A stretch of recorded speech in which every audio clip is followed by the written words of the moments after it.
Peace, peace. Yeah. We'll make Yeah. you a little co-host here.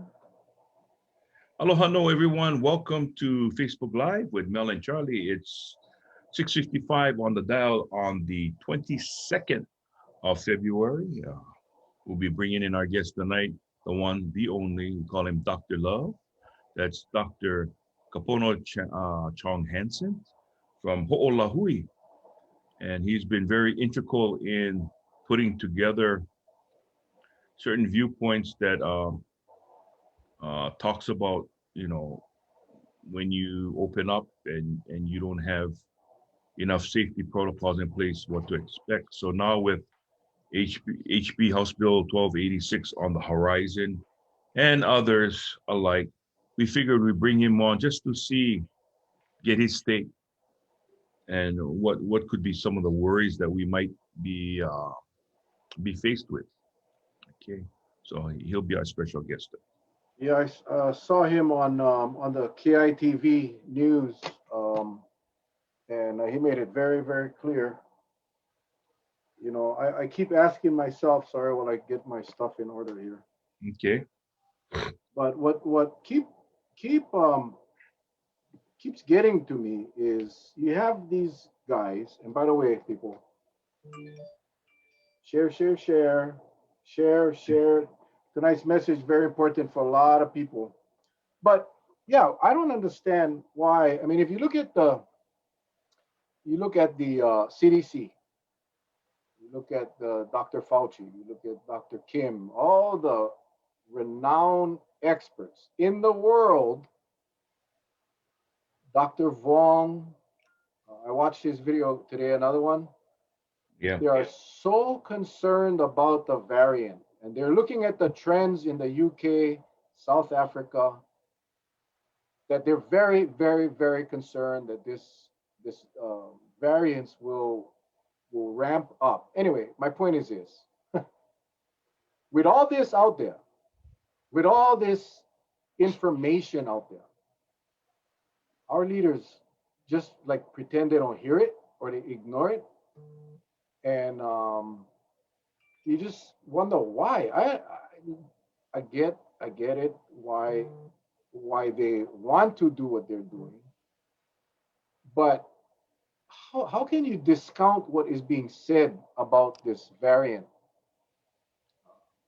I that just gets me, and so we'll see what Dr. Capono has to say. He's an amazing doctor. He studied this. Is he an epidemiologist? No. Is he an expert from the International Vaccine Institute? No. But you know what he is? He's a community health center director that works on the ground, on the front line, that keeps up with all of the data and the scientific information and facts. So whether it's Dr.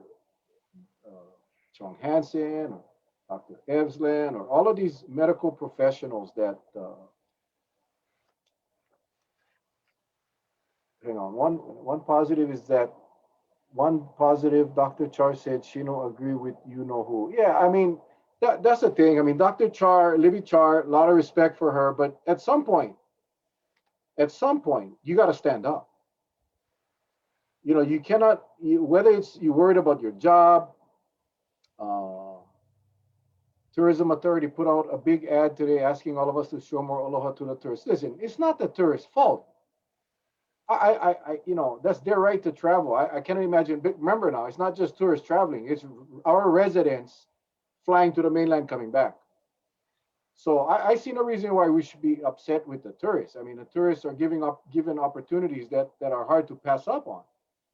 Well, Let I them, think I huh? think the resentment comes was spoken by head administrator of the Hawaii Quarantine Couple Breakers, Ms. Angela Keene. Why there's such a large dissension is because they said that they've tried everything possible for the tourists to be made aware of wearing their mask, and it's just time after time. There's just so many of them just not wearing the mask.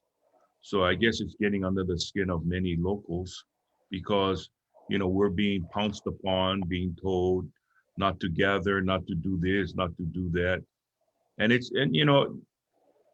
I gotta go back to the old adage that, what's fair for one is fair for all. So I cannot sit by, especially on our own home turf. Okay, we were born here. It's not like we were transplanted here. Many of us were born here. And when we look across and we see people enjoying how we would want to enjoy, but every time there's a breakout, we're being told, you guys, meaning the residents, you guys are the one. Come on, keep in check. And it gets tiring after a while. And so, it's like, okay, what about them? Then the excuse is, yeah, but they're not the ones because there's not numbers coming from them. Well, my question is, how the hell did the damn thing get over here in the first place? It goes back to that. So, it's this vicious cycle that goes around and around and around, and it's to the point. No, you're talking already. Well, Just we knew this would happen. We knew. We talked. Remember, Charlie, months and yep, months and months ago, we talked about this is where it was going to go. Even yeah, our mayor said that. Remember when the mayor? I think it was one of his first interviews, and he said that was his concern was when the locals going to start getting angry because of yeah. what's going on, Mhm. and we're there.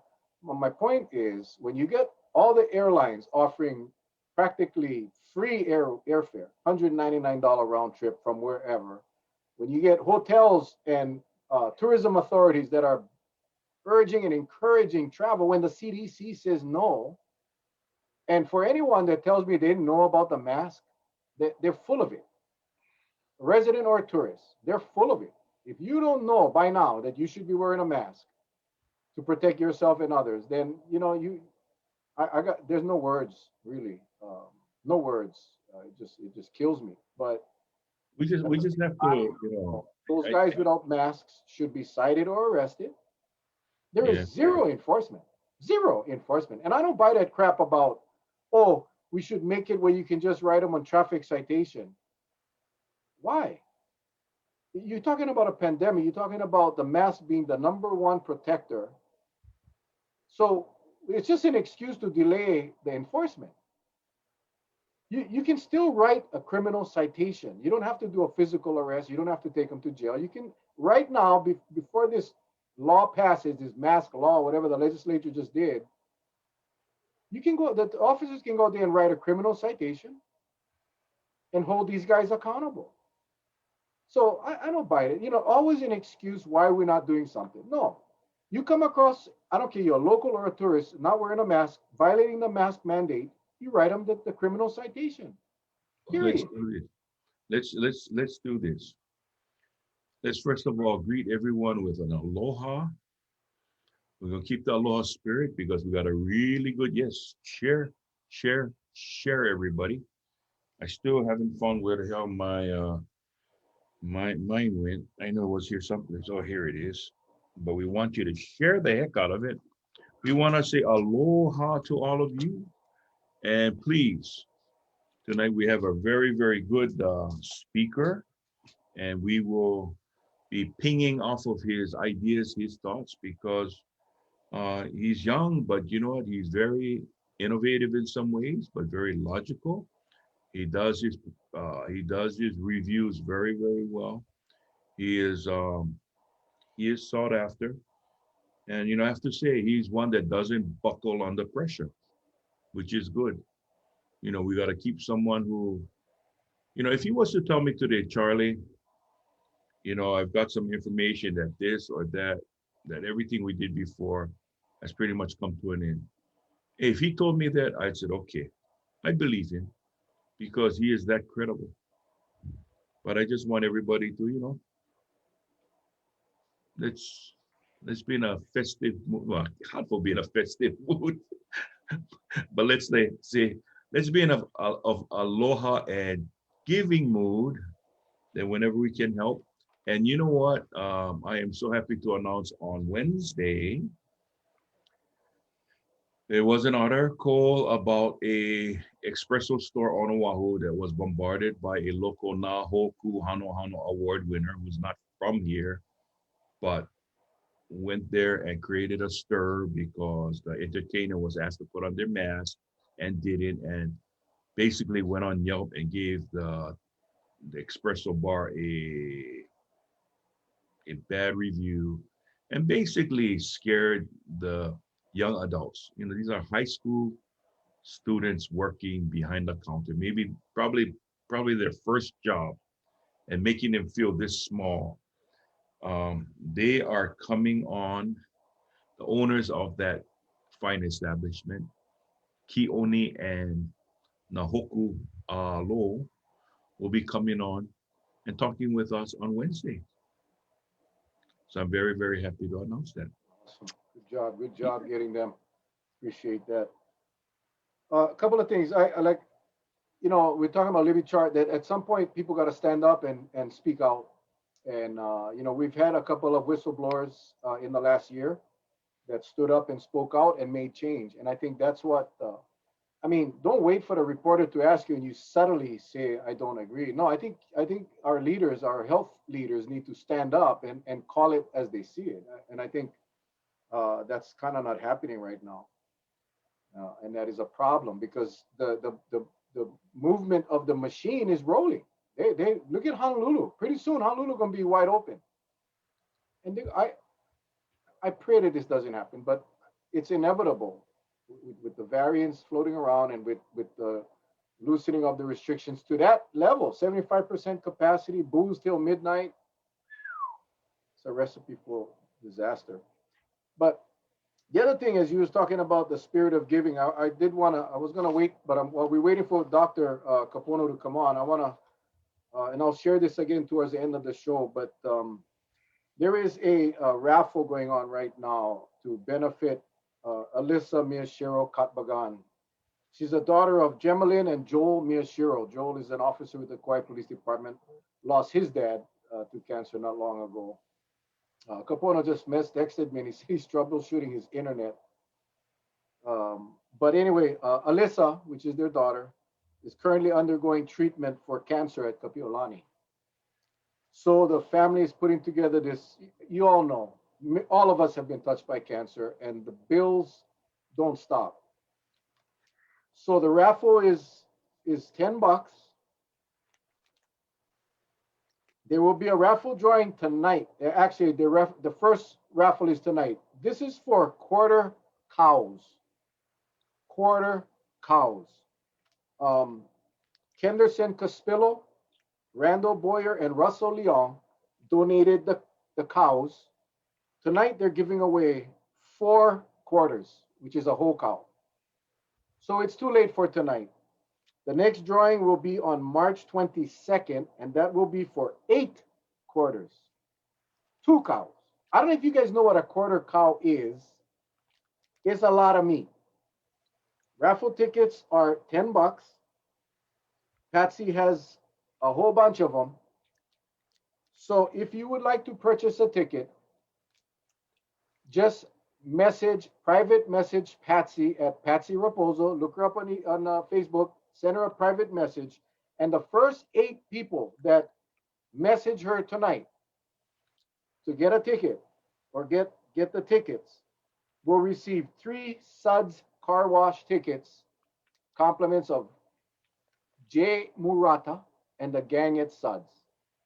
Jay Murata reached out to us and gave us a bunch of tickets to use as we see fit for our viewers. Patsy and I talked about it and said this would be the best way. The first 8 people, private message Patsy, $10 tickets.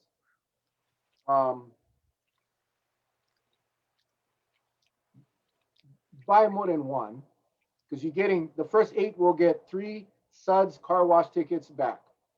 That'll pay for your ticket. So again, this is for Alyssa Miyashiro Katbagan, getting treatment right now at Kapiolani Hospital. She's a daughter of Gemelin and Joel Miyashiro. Guys, now is an opportunity for us to help the family. And we got some awesome people, Kenderson, Caspillo, Randall Boyer, Russell Young donating 3 cows. I want to ask you something there, Mel, if I may. Sure. The next raffle, I would like to purchase $100 worth of tickets. Okay, dope. And if I'm successful, I don't want the meat. I want it to go to our good friend Juan Sainz and Christian Martinez over at Taco Libre. And I want them to cook up whatever they want to cook up. And if there's anybody hungry, they can go to those two locations and eat whatever beef they want. How's that? That is mighty, mighty generous. And I think we already bought our tickets, but we will definitely Yeah, do the same, put 10 Charlie. on We the will do the side. same because I don't have any room for a quarter of beef. So, anyway, guys, I'll repeat that again at the end of the show. Here, Capono is in. Let's get him before his internet messes up. Thank you, Charlie. That's mighty, mighty, mighty generous, man. So again, the first 8 of you that message Patsy private message, um, you get the 3 suds tickets. We'll get that to you. Okay. Awesome. Awesome job. And our prayers go out to the Miyashiro family and to little Alyssa. And if we had access to our that Tante's restaurant, if we had beef that can be sent to them, I would also include them. But right now we take it at 2 places, and like I said, it only can happen if I'm successful. But Juan Signs has kept in touch, Christian has kept in touch, and it's just about paying for it because there's still a lot of people hungry out there. Yeah. And I ate at those 2 places. I had their food, and boy, is it good. So not only do I want to promote it, I just want them. You taste the spice of life with them, and you can, you know, Addison anybody that Bulasan, Addison Bulasan just posted that he's going to match your offer as well. He's going to do the same. Any of you want to do that? Just go ahead and private message Patsy. Thank you, Addison Bulasan. Appreciate. thank you, Addison. Hey, there's our friend. He's got the special setup. Yes, community strong. That's it, guys. I Yes. tell you, man. We then there's no better gift you can give than a gift of life. And if we can help that family with that child, God, we can all go sleep so nicely tonight and so good. Don't forget, just message Patsy, please. Buy a Okay. ticket, buy 2, buy 10, buy whatever you can afford. That money will go to the family that's gonna take care of this kid. And Susan Jeffries just matched too. She said she'll match it. all right, make sure you let Patsy know so we can get you guys all logged up and registered for the Thank drawing. you, Drawing Susan. again. Drawing is gonna be on March 22nd, and uh, I think Capono is having a little bit of internet issues, man. Can you guys see me, hear me? You're frozen to me though. We can hear you, but You. you're frozen to us. Uh, That's okay, brother. yeah. Oh, there you are. No, Okay, no, now you're you're doing good. good. Okay. Now you're good. Let's try this again. No, No, you're good, man. You're good. you're good. You're good. Okay. Yeah. Sorry for the delay. I was trying to listen in on this quarter beef fundraiser. So, what did you commit to, Uncle Charlie? Next week there's gonna be 2, but 8 quarters, and so it's $10 a ticket. So I said, give me $100 worth, and if I'm successful, because I have no room for all that beef. I want the beef to go to 2 establishments that have been on our show before, and I want Right. them I to heard that. Yeah. yeah, and work up whatever they Okay. can, and they can feed. People can walk up if they're hungry, feed them. That's what I want them to do. Okay. All right. I'm in too for 100. So I got to talk to Patsy. Is that right? Yeah, just private. She's taking care. She's such an amazing woman. We did this for one of our firefighter friends who eventually passed away. Many of them not going.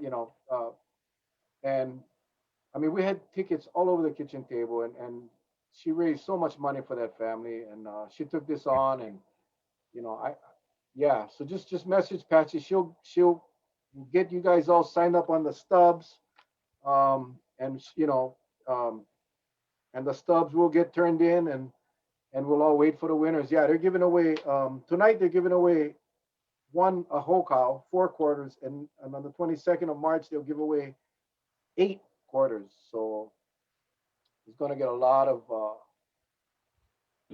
meat, but it's a solid cause, guys. And I mean, if you can just let Patsy know, private message her, um, yeah, we appreciate that. And again, the Miyashiro family appreciates it. Alyssa needs our help. Okay, sounds good. I'll do the same deal. Donate it to the same guys. I know Juan Cheeto, we call him pretty well. I don't know the other guy so much, but I'll be in the same. So basically 20 tickets between you and me, Uncle Charlie, at least then. Yeah. Thank Okay. you. All Thank right. you. So we can hear you fine. You're a little choppy, but that's okay because everybody Main knows thing we can hear you. Main thing we can hear you. everybody knows how good looking you are, and you know, as long as it freezes in a good position, you know, you don't want it to freeze like a, you know, like that. But you're good, man. No can help. I mean, if people get a laugh, you know, hey, we need something these days. All right. So Dr. Kapono Chong-Hanssen, yeah, many of you know him, some of you don't. If you haven't been on our show for a while, Dr. Kapono has been on our show several times. He's our resident expert here on Kauai. As far as what's going on with the pandemic, he's also the director. What's your official title out there in the West Kauai Clinic?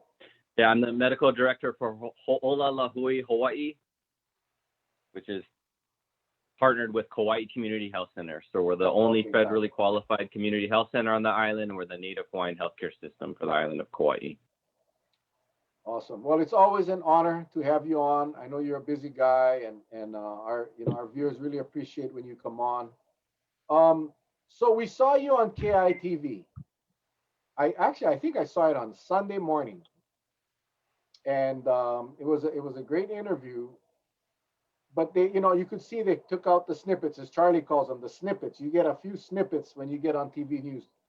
We kind of wanted to share your insights on what's happening with the state right now, the efforts to open us up, the efforts to rely on maybe vaccines to allow people to travel without tests or quarantine. Honolulu's looking at opening up. Just kind of wanted to pick your brain a little. Okay. Ladies and gentlemen, because of the technical difficulties, main thing we can hear Dr. Kapono. We may not see his video. The main thing we can hear him, and the questions, it's perfectly okay. All right. So, can you hear us okay, dear Kapono? Hello? Okay, now Kapono has completely left us. Well, we got his picture though. We got his picture. No, I think he has to do the separate route, one with the phone and one with the phone and one with the whatchamacallit. Well, anyway. But that's, folks, we apologize, but that's live TV. That's what happens. Yeah, it is. Yeah. But he'll be back on. He's working on it.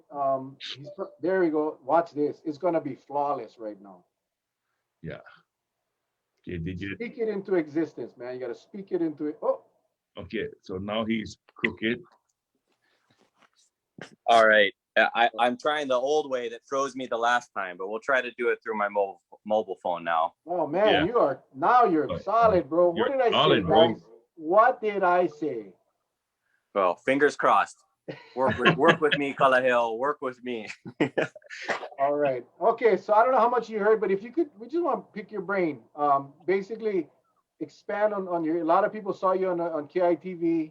Go ahead and let us. What are your thoughts about the state's efforts to try to move quickly to open up? What's your thoughts, Doc? So, like you said, Annalisa called me up and wanted to do an interview on Friday. Then we had to delay it to Saturday, and there were several subjects he wanted to talk about. But the Sunday morning focused mostly on the vaccination exemption program. So that's what made it into the report.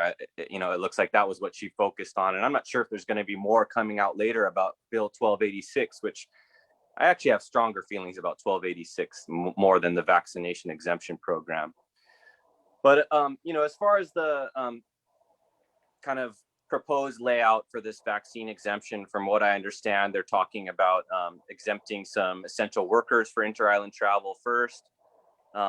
Then maybe April for other people doing inter-island travel, and then maybe May for trans-Pacific travel, that people who are vaccinated or fully vaccinated for coronavirus could travel and not have to quarantine.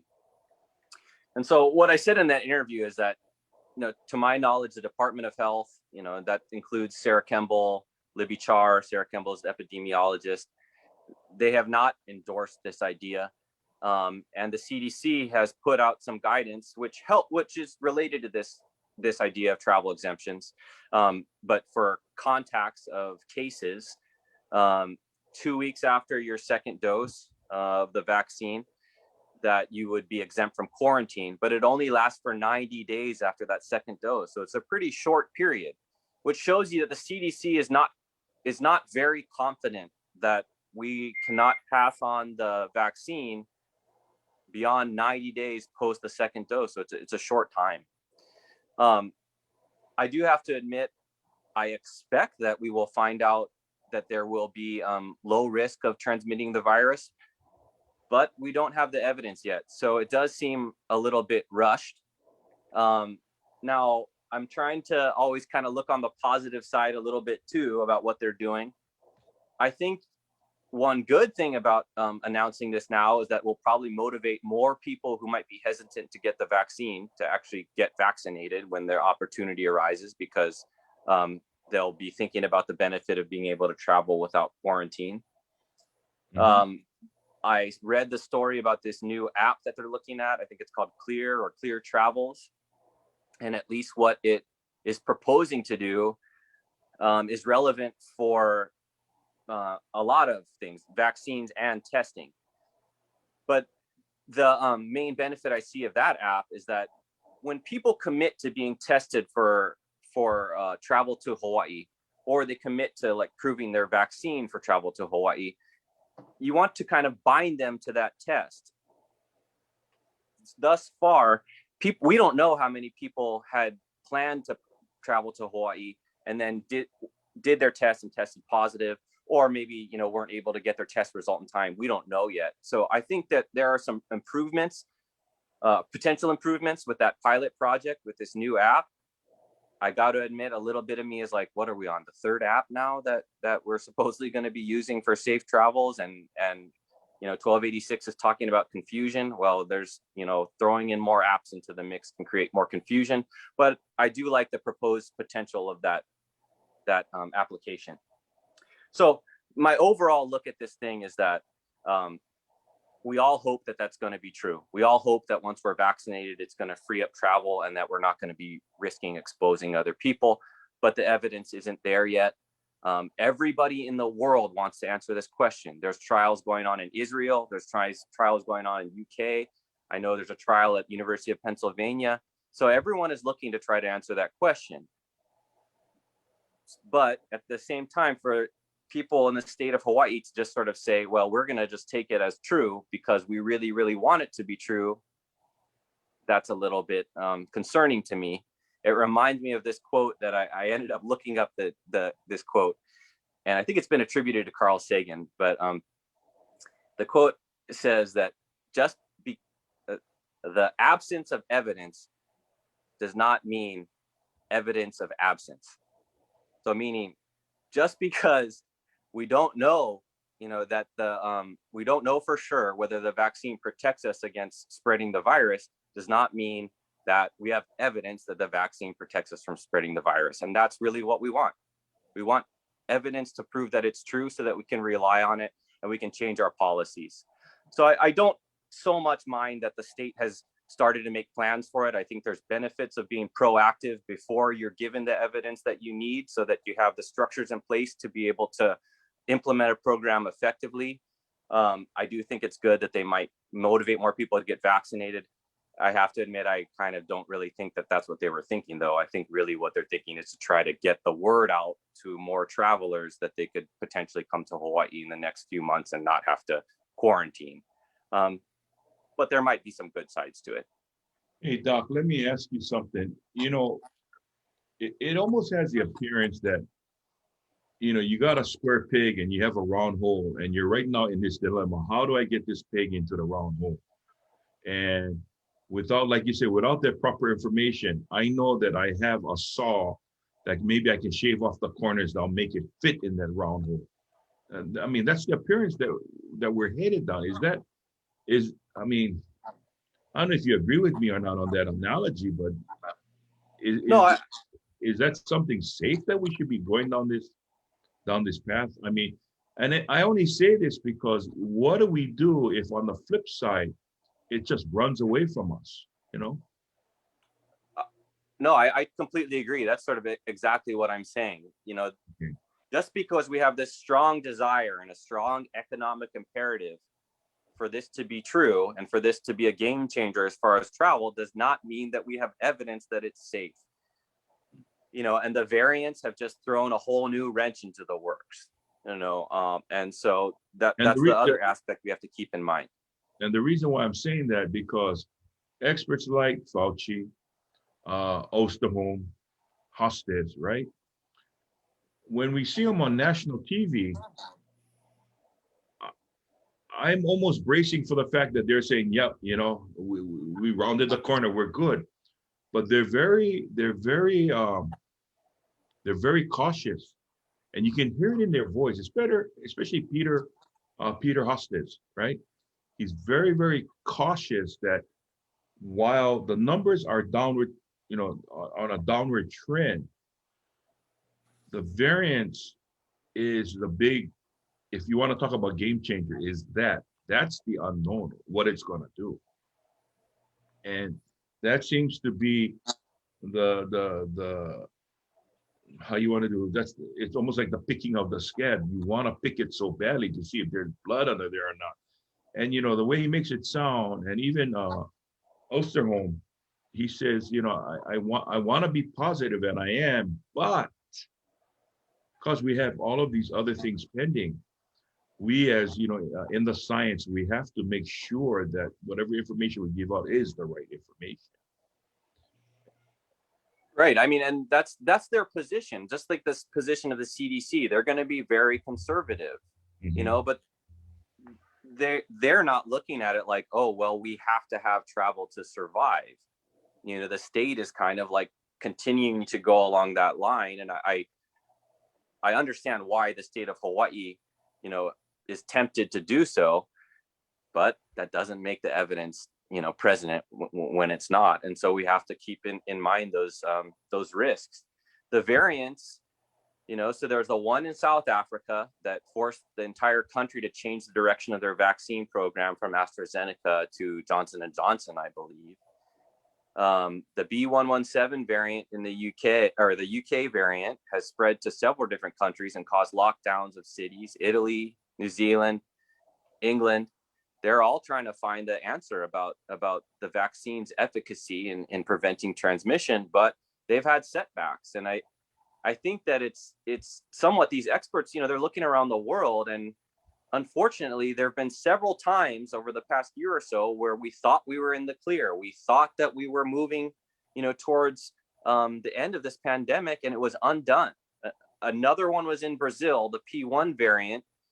They did a study in October of blood donors, and they estimated that 70% of their population from this study of blood donors had already been infected with coronavirus. So it's almost like they should have been approaching natural herd immunity, without the vaccine, because they were close to 70%.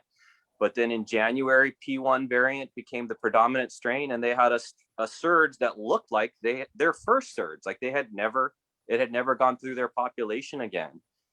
So, I once again, I don't have an interest. I don't want people to be living in fear, but these are real concerns. That's why experts, are cautious about making these statements. And I think most of us wouldn't want to have the responsibility on us for the lives that could be affected by making a hasty decision about travel for vaccinated people. But we're all hopeful that will be true. We all want it to be true. It just you can't rush these kind of things. The virus and science doesn't go by our schedule. Certainly doesn't go by Hawaii's schedule. And though we are suffering, we have to keep in mind the whole world is suffering. I mean, this is a problem everywhere. It's not like Kauai's, restrictions are the worst thing happening in the world right now. I think we're really lucky, and we've been so lucky. I think people are starting to somewhat forget, how bad it could be, or maybe they don't necessarily have family in other places who can explain how bad it is. My parents live in Iowa, and they experience what it's like there. I know your brother was on the mainland too. So when you hear about what it's like in other places, or Dr. Schwartz, who works with us, who was spending time in Seattle and then flew back to Hawaii in January, to him, he's like, people here don't realize how free we are. I mean, they don't realize how you can leave your house and go to the store, and you don't have this weight on you. You're not kind of like in this paranoid mindset. So I hope that we're close to the end, and I hope these plans work out, but we're not out of the woods yet. And that's what Fauci's saying too. Don't become complacent just because we are looking at numbers coming down, because we've made that mistake several times in the past, and many countries have made that mistake several times in the past. Mm-hmm. I think I think the results of that mistake has been proven time and time again in different places, and I think that's the fear. I was listening to Dr. Wong, and he said the next big surge is going to be not because of an event, it's going to be because of the variant. That in fact, as he's been tracking the cases in the UK and South Africa, it's very clear that these variants are what's causing the surges from happening in those countries. And now those variants are here. His concern, and he predicts, and he's been pretty accurate throughout the pandemic. He's been following this. He's retired, so he spends all day studying this stuff. But his prediction is March, this country is going to get hit really hard with the variants. And it won't be because of the Super Bowl. It won't be because of Christmas or New Year's, or it's going to be because the variant is now he says the contagiousness of the disease, which was originally thought to be 70%, is down to like 40%. It's 40% more contagious than COVID-19, the original one. But I've heard different opinions on that. But what he's saying is that because people are walking around asymptomatic, he used the Super Bowl as a great example. He said Florida is one of the states with the highest number of the variants. That all of these people in Florida, all the people from the Northeast coming down because it's blizzards all over the place, and they're spending time in Florida picking up the variants and taking it back. He's predicting that it's going to sweep right across the nation, the variants, and I'm concerned about that. Is that something that you foresee as well? I'm not going to predict the future, but it's certainly a risk. So let's talk some specifics about the B.1.1.7 or the UK variant, because that's the one we know is here. The last I heard, we've confirmed a third case, and I believe they're all on Oahu that we've confirmed. So that variant, the figures I learned mostly from Lee Altenberg, who is a mathematics professor at UH, PhD, and he's been part of that HIPAM group. The effective reproduction number, so that's that R naught or RT you probably have heard before. So that's how many people, if I have that variant, on average, how many people do I infect? And so that has been estimated to be 35 to 55% higher. So the easiest way, I think, to understand it, let's just say 50%. So with the regular coronavirus, if we said that on average, I would infect one person, on average, if I had B.1.1.7, I would infect 1.5 people. Now we don't have half people, so two of us would mean that we would infect 3. It sounds like a minimal difference, but when that happens over and over and over again, that's what causes explosions, with the epidemiologic curve. And you might have seen, there were times when we were surging, when we were one of the highest states as far as the effective reproduction number. A high number is like 2. A low number is 1 or less. If you're less than 1, that means that you're starting to win the battle, that the cases are going to be going down. So that's a feature of the B117 variant. Also, 40 to 60% more likely to hospitalize and 30 to 70% more lethal. So those are the concerning things about it. Good things so far, looks like the vaccines that we're using are still effective against it. Okay, so that's good. Lee Altenberg made a model, and he showed that just based on one case in February, one case of the B117 variant, and we know 3, so there's probably more if we've identified 3. So one case, if it's true that it was at the effective reproduction number 55% higher, we would be at similar numbers in July when Bill 1286 would be set to start. We'd be at similar numbers to what we were in 2020. We'd be in the same boat that we were last year. If there are, let's just estimate 10 cases, because we've identified 3. Anytime you identify 3, there are probably more that are unidentified. Then we're in a whole new different ball game. But that also depends on how quickly we roll out the vaccine. So he modeled all of this in his testimony against 1286. It's a little bit difficult to wrap your mind around that idea. But the bottom line is that it doesn't take too many cases of a variant to completely alter the course that we're seeing right now, which looks great. I mean, it looks like July, we're going to be at 0, and we're going to be vaccinated. But that's a trend that only started since mid-January. We still had that surge that sort of peaked mid-January, and we're seeing it come down. But the rest of the United States is seeing that same trend too. And we're all kind of a little bit baffled by it, I think. What is causing this to come down? We hope that trend continues. But it can totally throw off the course of that trend. The recent reports out of Israel, because they have over 70% of their population vaccinated. And they gave, I guess, if we looked at a trial study, they seem to be, since they've had so much vaccination going on, that they're saying that they talked about the Pfizer vaccine having a better outlook right now. But when something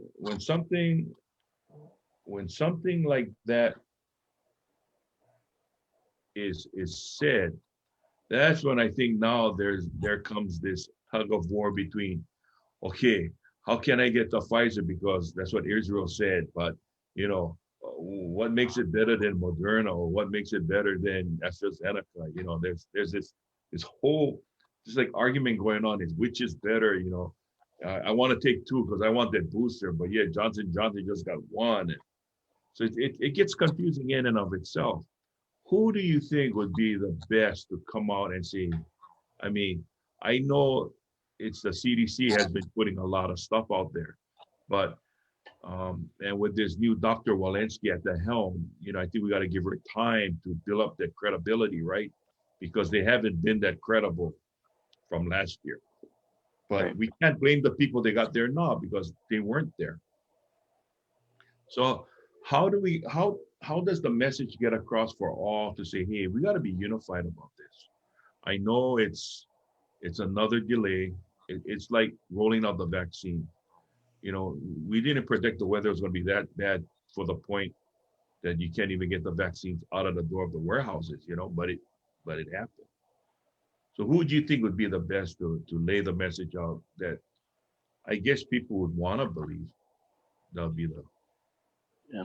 If I may just regress a little bit back to what we're talking about, I had to pull up my numbers, but yeah, going back to the modeling with B117, the case count in July, if there were 10 cases of B117, could be 500 to 2,500. It's just a huge range, of something that we maybe have never seen before. And like I said, I think this is worst case scenario, and Lee Altenberg would admit that is worst case scenario, but it is a scenario that the modeling, could predict. Now, to answer your question of who to trust, I never would have thought to question the CDC until the previous administration and whatever that mess was. So in general, I trust the CDC.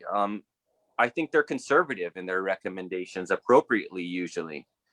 And then the State Department of Health, well, I understand being frustrated with how they operate sometimes, but personally, I trust our district health officer, Dr. Berryman, and I haven't had much interaction with Libby Char, but everything I hear about her, on a individual accountability level is positive. I understand that they have to navigate some political constraints, but generally I would be trusting them, the Department of Health. And I know, in the past, there was some other leadership there that we didn't like, the public didn't seem so connected with or willing to trust. But so far, from what I can tell, Libby Char, Janet Berryman, those are the people that I tend to listen to the most right now. And I think they tend to listen to the CDC the most. Well, which is why Kauai has opted out.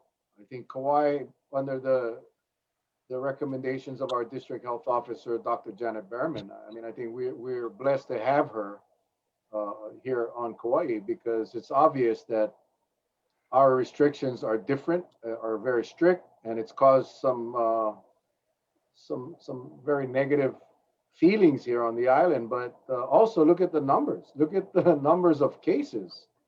So that you can't have your cake and eat it too. And I tend to agree with Dr. Berman and following the science. But I can see the difficulty in the balance. But it's just that all experts are really singing the same tune. Dr. Osterholm and, like I said, Dr. Vong are concerned that everybody's numbers, not everybody, because some states are still on fire, but this whole trend of coming down until the variants kick in, and then the increase is going to be very hard to manage. And I think that's what I'm hearing consistently from all of the experts that I'm researching every day. And I think it's much better to be safe than sorry, because if we get an explosion, a variant explosion like you just discussed, the 500 to 2,500 cases, that'll overwhelm the resources of the state, the medical resource, the hospital resources. And then what? And then right. What? I think people should understand too that vaccination immunity helps with that. By getting more people vaccinated before a variant can enter, it helps to prevent variants from being generated. Variants are generated by the replication of the virus. So the more people that get infected, before the vaccine happens, the more chance for the virus to mutate. And, each time it mutates, it has more chance of having an outcome that creates a variant that's dangerous. So that's just the point that, I think I want people to understand that vaccine immunity versus natural immunity towards, or a natural infection approach towards herd immunity, the vaccine approach is likely safer from the aspect of the variants, because the more cases that we have, the virus replicates in our bodies, and each time that happens, you run the risk of creating a variant that's dangerous. What about testing? I know our numbers seem to be dropping. I put up a graph a few nights ago, and it's showing that we had a really drastic reduction in testing in the state leading up to the low numbers. You have any information on what's happening with testing? Obviously, the less we test, the smaller the numbers of cases we'll find. Yeah, I have to admit, I don't know much about it. I really tend to focus mostly on Kauai, and then secondarily to the rest of the state. And I know Charlie has had some concerns about how the DOH is reporting cases. I haven't heard anything about like a good reason why people wouldn't be tested. The access to testing just continues to improve. And I know Jimmy Tokioka talked about, some possibilities for cheap antigen testing. And I've talked to several different people too. They're all sort of in the works and progressing. And so I don't think there's a good reason why there would be less testing going on. So I'm not sure how to explain it other than, maybe it's just, going along with the trend down that people are not as concerned anymore. Maybe also that, we've gotten people vaccinated, especially the 75 and above, and those are the people that, as a doctor, I'm like, if I have someone 65, 70, they tell me I have a cold, I'm like, let's test for coronavirus. If they're younger, it's like, oh, it's probably a cold, but it might be something like that too, where we feel more reassured that we don't necessarily need to test an individual with mild symptoms anymore because they've been vaccinated.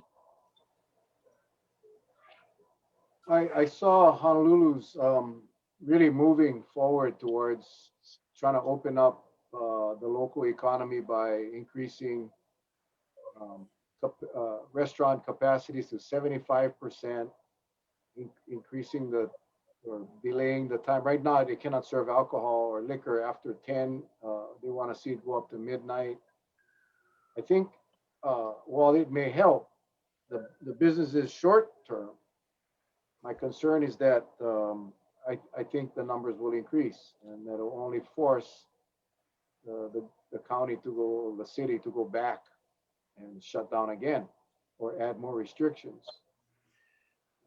Right. I think they're looking at a trend towards tier 3, which I think brings up a good point about Kauai opted out, and we've been in tier 4 this entire time. Mm-hmm. And tier 2 has been at least what Oahu is in.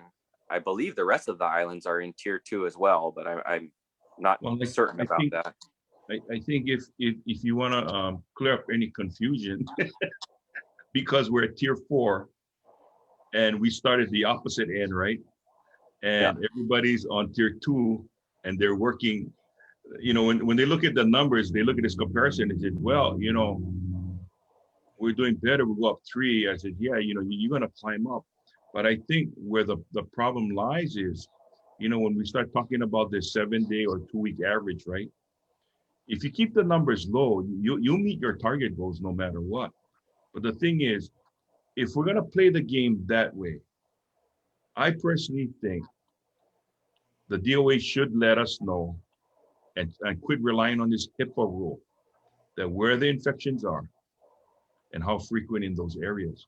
So those people can be well prepared, especially if it's in a neighborhood. Because you're blindsiding them if you're not telling them where it's at, right? Then you're giving them false hope. They says, hey man, we're all hunky-dory, man. We're going to tier 3. But the thing can be right next door. And I think if it's popped up, the only thing that I can see is they're going to try to write it out. They say, man, I feel like crap.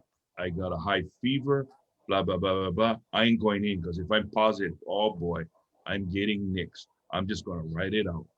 And sometimes people write it out and what happens? It's too late. They get to the point of no return. I agree. There's a fine line between what is useful to tell the public and what is not. But I generally felt like there could have been more. There could have been more information about where some of these cases are located if there's a cluster. Yeah.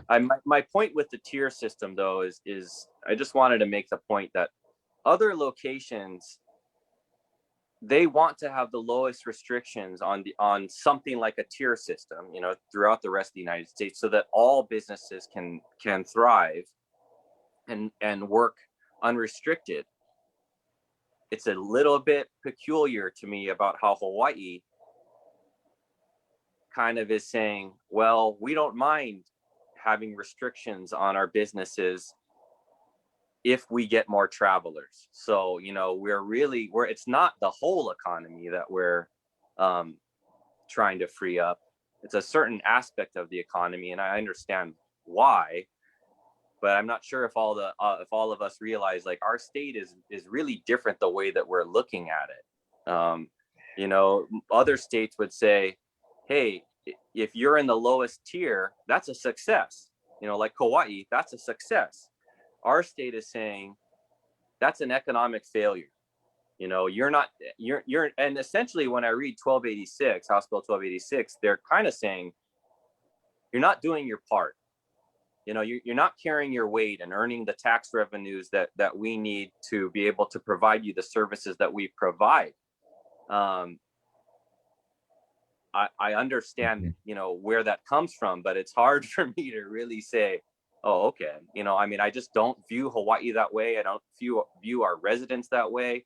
I don't view the neighbor islands that way. But I understand the state's point that we have needed help from the revenues that they generate. But it's sad to me that we've gotten to the point where our politicians are willing to so openly state, hey, your job is to accept visitors and create revenue for us. And if you don't, because you want to keep people safe, then we're going to try to stop you from doing that and prevent you from doing that in the future. And the only sympathy I really have for that argument is for Maui, who I think took the burden off of us, of the disease, by accepting more travelers. But the argument that probably would have come to Kauai instead. But the argument that Kauai's policy is creating confusion and hurting tourism overall is hard for me to really endorse, because when you look at the numbers, the total arrivals of visitors in the state of Hawaii, it's only climbed since safe travels happened. It's not like, oh, it was climbing in November and then Kauai opted out and it confused everybody and then the numbers came down again. It's just gone higher and higher. So if they're talking about it from a statewide revenue, it sounds to me like things are improving, and maybe they just want it to improve more. And maybe they don't like it that Kauai isn't contributing enough to those numbers. But that's hard for me to say, okay, well, that makes sense. Okay, now we shouldn't be allowed to have our rules. And the more dangerous thing is that we would be prevented in the future, the governor and the mayors, we prevented in the future as of July 1st from making emergency decisions if a variant becomes predominant, if it becomes dangerous. And I want people to understand, like, just think about it. If Kauai had a cluster of B117 or the South Africa variant, or P1 or something that was dangerous, I hope the rest of the counties would make steps to prevent travel from Kauai to their island until it gets under control. That's just smart. That's using geography, using the Pacific Ocean, and controlling the pandemic. So if the opposite was true, I hope the state would make that decision. But this bill is basically saying, no, we don't want to allow anything like that to happen because we don't really like what's happening right at this moment.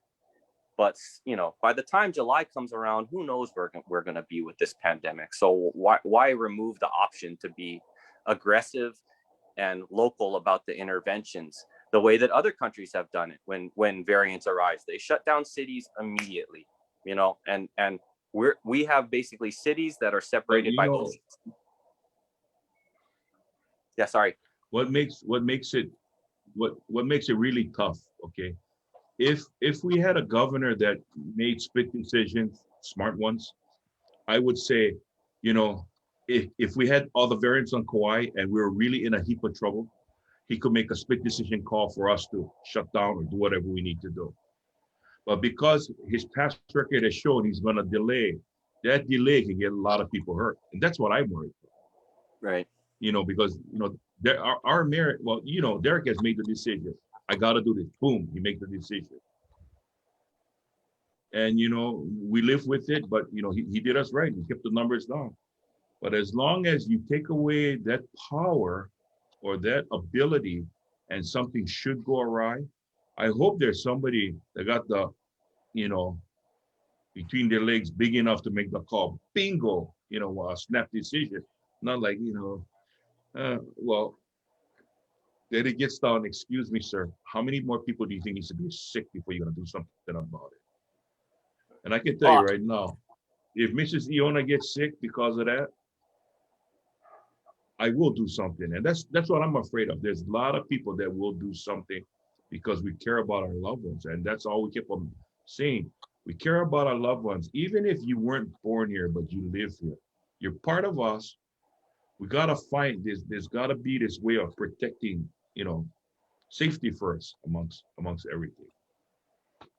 Well, I agree with you. I just want to make the point that the bill, it's not like it puts the power in another person. It prevents anybody from making anything specific to a county and puts us all on the same statewide safe travels program.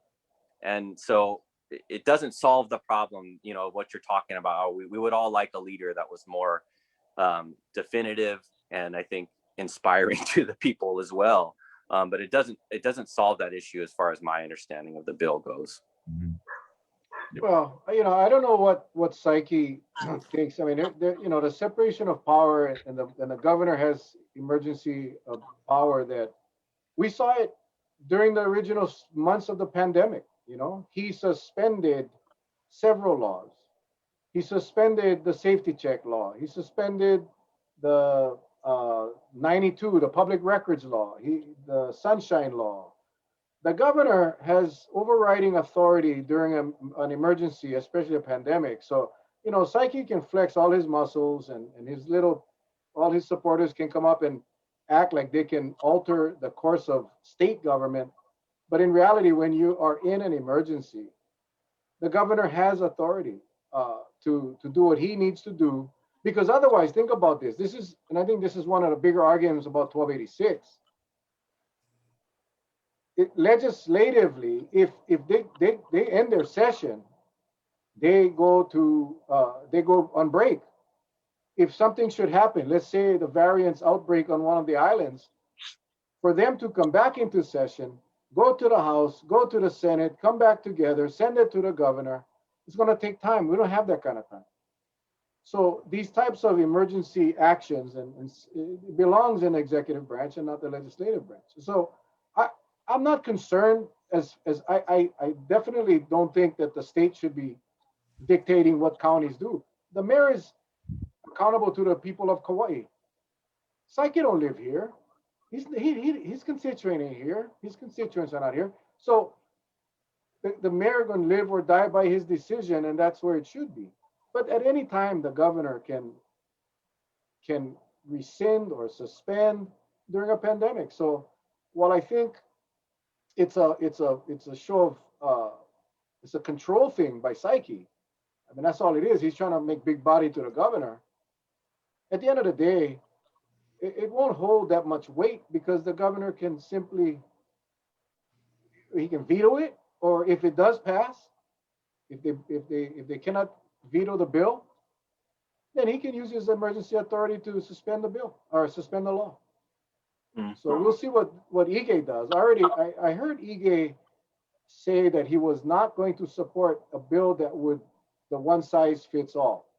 And he specifically mentioned Kauai's hospital resources as an example. So we'll see how this thing plays out. Yeah, I think it's interesting too, from what I could tell, the bill is not endorsed by the Hawaii Tourism Authority. I don't think DOH supports it. I don't even think HAIMA supports it from what I can tell. So all those things are concerning. And I think what you brought up about the Mayor Kawakami is accountable to the people of Kauai. And if you think he's not getting pressure from the people of Kauai, that's just foolish. I mean, I think the pressure to be able to, allow the tourism economy to function better is always going to be there. And I think that's probably part of why he made the op-ed that he put out and at least put sort of the hope of, or the idea of maybe May being the time when we might opt in. So maybe that was sort of the point of the bill in the first place, to put some more pressure on him to do something like that. I did want to talk briefly about another problem with the bill, though, that I think has to do with the whole kind of rollback of the pre-travel test result. You guys probably have talked about that too, but Kauai was instrumental in pointing out, we've had these 31 cases at least of people who were pre-travel positive and that we identified. If that's what Kauai has had with such a low percentage of the statewide travelers, it's at least 10 times higher for the state. There's no reason to think that that was a Kauai anomaly. Like we would be the only island where, travelers would be doing such a thing. And the bill, it's pretty vague about who would be allowed to then retest upon arrival or be allowed out of quarantine once their travel test is negative. So I do just want to, bring that up again, that each time there's a traveler who's infectious on the flight, it is enormous potential to create a cluster, and it could be a variant cluster. by transmitting it, during travel or on the flight. So that's another problem with the bill. But like I said, that app that they're talking about using, I hope that becomes a solution for it. We all really would want it to be that you need a negative test result before you get on the flight. And I still think a lot of people in Hawaii don't realize that that's not really required. You don't have to have a negative result to board the flight to Hawaii. Hey, Doc, somebody had asked if, in your opinion, do you feel resort bubbles are healthy? Healthy. Well, I understand the rationale behind doing them. It somewhat isolates the traveler away from the rest of the community until we're more reassured that they are not infectious and will not be out doing whatever activities they do in the community. I would, it'd be safer if we knew that we had, vaccinated all the workers or the other people that would be around those travelers. So I don't think it's a perfect plan. I do think it's somewhat benefiting. The efficacy of it is somewhat benefiting from being the only island that's doing it. So I think aside from the science, it selects for people who are willing to go through some more, rigorous protocols to visit here. So they're going to be the more safety-minded traveler, or, maybe they're these essential workers coming from other islands.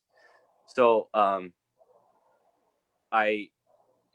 should I put this? I do think it's safe and effective the way that it's been implemented. We've only had, I believe, 3 cases and about 1,500 people going through the bubble resort. But if you put it in another setting where there was a hot spot and tried to do the same thing, you could create a cluster. You could create a bubble resort disaster like a cruise ship. So it depends on the setting. It depends on how well the rules are enforced. So it's hard for me to say whether you could apply the same situation in another area with different risk factors. Right. We do know that the last 4 cases on Kauai, and this was as of, we haven't had any in the last couple of days, but the last 4 cases on Kauai were identified in the post-travel testing in the bubble resort. Okay. So I think one perspective of looking at this is, if not for the bubble resort, those people would have been out and about if we just had safe travels. Right. And they wouldn't have gone into the pool of people that would be randomly tested or possibly identified for genomic testing that could identify a variant, which is another kind of problem with the Safe Travels program.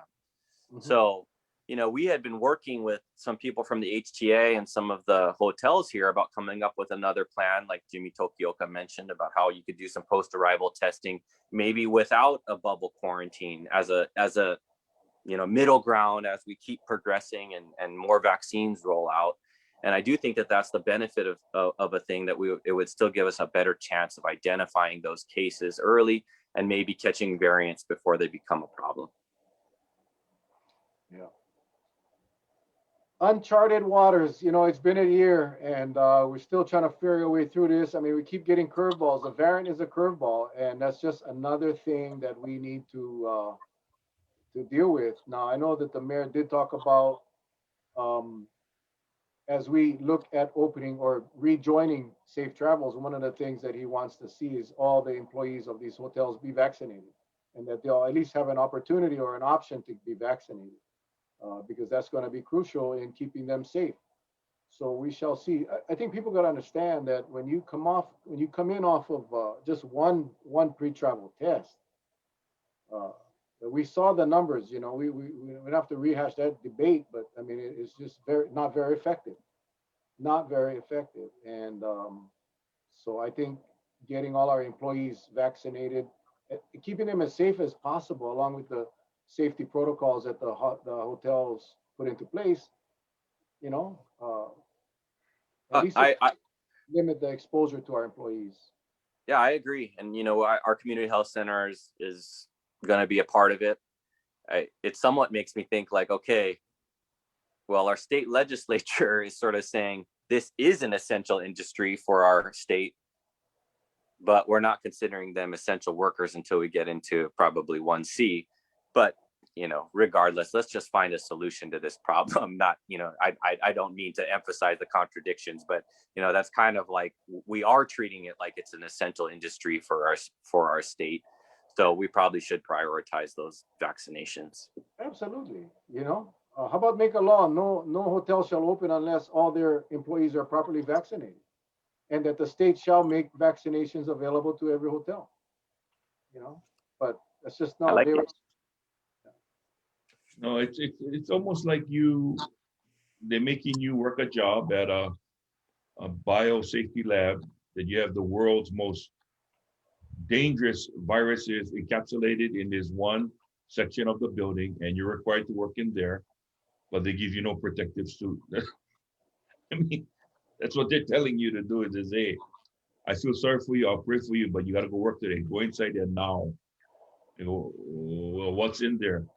Well, it's just go inside there. No. You got to Yeah, know. I agree with you, and I sympathize with that situation. I just fresh in my mind, I was watching this show by John Oliver, but on the mainland, similar situation is meat packing plants. Like, my gosh, I mean, those employees, I cannot believe, the working conditions are so bad already, but same thing. Hey, go work in this situation, but we're not going to do much to protect you. One plant over 400 deaths, when it first started, and they're saying, yeah, we have it under control, but the very next week they go back in, the whistleblower got the story out, and bingo, the whistleblower dies. I mean, it was terrible. Yeah. Terrible. Sad. Well, we can only hope that these guys put their money where their mouth is and get our hotel people vaccinated and get them in a safe environment, so we can get them back to work and we can open up. But anyway, guy, that hour went by way too quick, Doc. Let me just announce real quick before we do our closing comments. I did want to remind everybody once again, this raffle that we have going on right now. If you joined us late, this raffle is for Alyssa Miyashiro Katbagan. She's the daughter of Gemalyn and Joel Miyashiro, who's a police officer with Kauai Police Department. Alyssa is currently going through treatment for cancer at the Kapiolani Hospital. This raffle is being put on to help the family defray the expenses.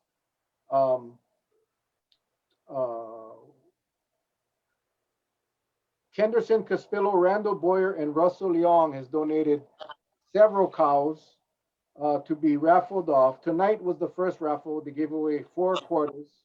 On March 22nd, they're going to be giving away 8 quarters. That's 2 more cows.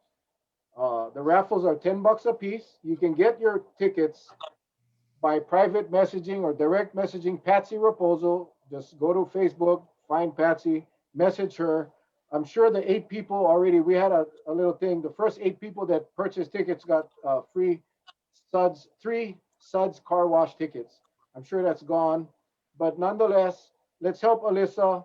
Let's help her fight her cancer. Let's help her get through her treatment. And let's help her parents, Gemalyn and Joel. Joel just lost his dad not long ago to cancer as well. I hate cancer.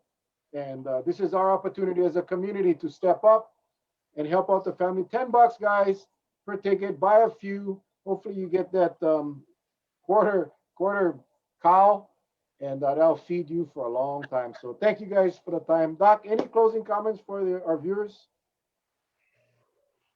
Just keep doing what we're doing. Malama kikahi, just like what you're saying. That's been Kauai's strength all along. I think we all see this light at the end of the tunnel. We talked about the risks that could really derail our efforts, but we're all looking towards hopefully being out of this soon by the summer. If we keep up our efforts with the vaccines, support each other, hopefully we'll be there, but we can't quite get complacent yet. So, you see the finish line and we don't want to go trip up right at the end.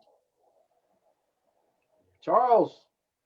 Well, I'd like to first say thank you to our good friend Kapono Chong-Hanssen, as always, brings good insight on what's in the know the best that he can, which says a lot, because he looks at all the intricate details.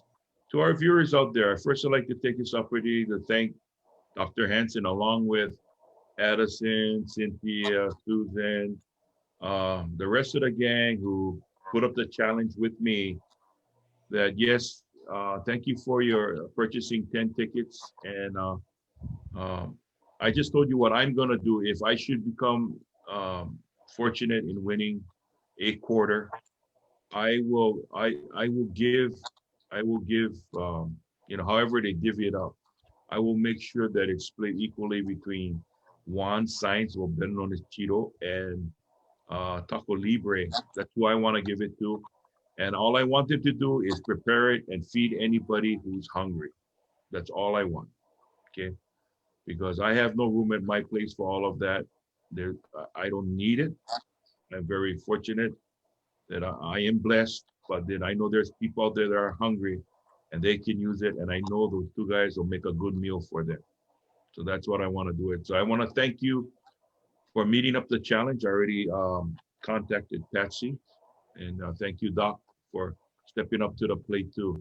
Again, this is a show about COVID. It's just unfortunate that when we talk about cancer, yes, it's not an easy subject. There's so much technology over the horizon, but it's unfortunate that before we can, before there's 100% cure on this dreaded disease known as cancer, there will be individuals that will fall victim prior to. So we just got to keep the faith and hope that we can stay in the race. Okay, so thank you. Mel? Thank you, thank you. I just ran out to find out from Patsy. She said we sold about 70 tickets in the last hour, so we can do better than that, people. If you haven't, Patsy Raposo, message her, $10 a ticket. Whether you get the beef or not, man, we're helping a local family get through a very, very crappy time. Alyssa, can really use our help. So please, if you haven't already, Patsy Raposo, message her, take a ticket, take two, do what you can, and we'll help that family out. Doc, thank you again for making some time for us. I know it's like we've been doing this forever, and I don't know how much longer this thing is going to be around. But at the end of the day, we all got to band together. I know some people are very frustrated and angry, and but now is the time we all got to band together, as well as our decision makers, and they need to start focusing on getting our people recovering financially, economically. I'm talking national level, state level. We cannot expect people to go out and not work and not have any kind of assistance and survive. So it's a tough time. We all got to stand together and support each other. So with that, folks, thank you once again for those of you that, yeah. Your our good friend Calvin over at Fish Express, he wants you to deliver 10 tickets to him. 10? Yeah. Thank you. Thank you. I feel like Jerry Lewis in the telethon. You look like Jerry Lewis. Wow. No, he was a good-looking guy. Put it that way. He's a good-looking guy. Yeah, especially when he had his buck teeth. He was the best. The original Nutty Professor. It was Yeah. never Eddie Murphy. It was Jerry. All right, guys. We took enough of your time. You guys stay safe. God bless. We love you guys. Thank you again, Doc. We'll see you guys around. Take care. Thank you. Aloha. Aloha. I gotta find my button. Hold on. Okay. Aloha.